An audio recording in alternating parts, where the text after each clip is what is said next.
Well, everybody knows, quote-unquote, the Christmas story. It's a story of a baby born in a feed trough, in a stable, in a small village called Bethlehem in the land of Israel 2,000 years ago.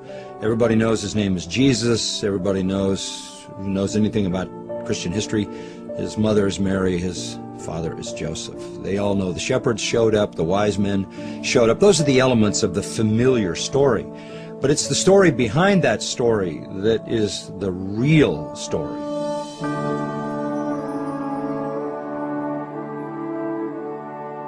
God, the creator of the universe, creates man, creates him without sin, puts him in a perfect environment in the garden. Man, meaning Adam and Eve, disobey God, fall into sin, catapult the whole human race into a cursed condition where everyone in the world is a sinner. Therefore, we all are rebels against God. We all are the enemies of God. We all violate the law of God. God is a just God and a holy God and must punish sin.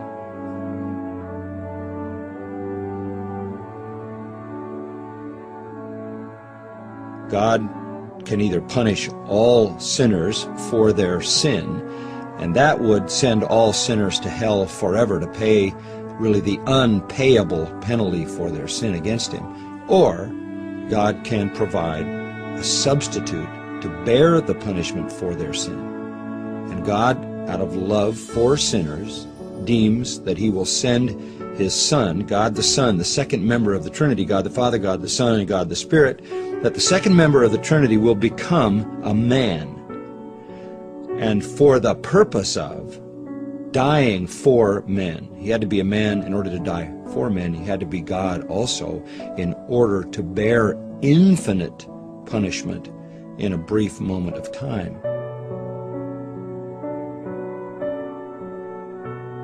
So God comes into the world, takes on the form of a man, lives a sinless life because he is holy God.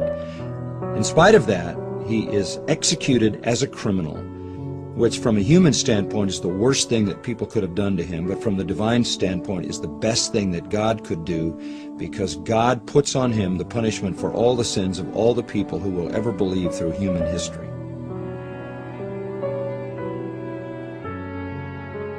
God punishes Christ, who bears the total punishment for all who would believe through all of human history, which if each were to bear would take forever and they would never be able to pay it back. That's why hell is forever.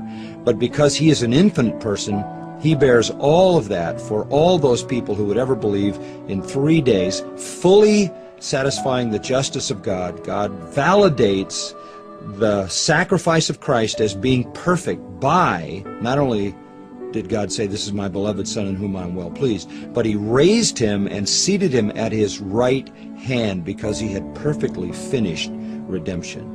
Christ then is at the right hand of God, exalted as Lord over all those who believe, having paid the penalty in full for their sins.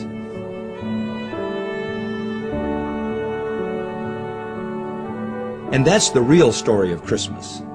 Not the shepherds and the wise men and the manger and the stable and 2 people and a little baby. That's on the surface. The real story is the story of a loving God and his divine redemption of sinners.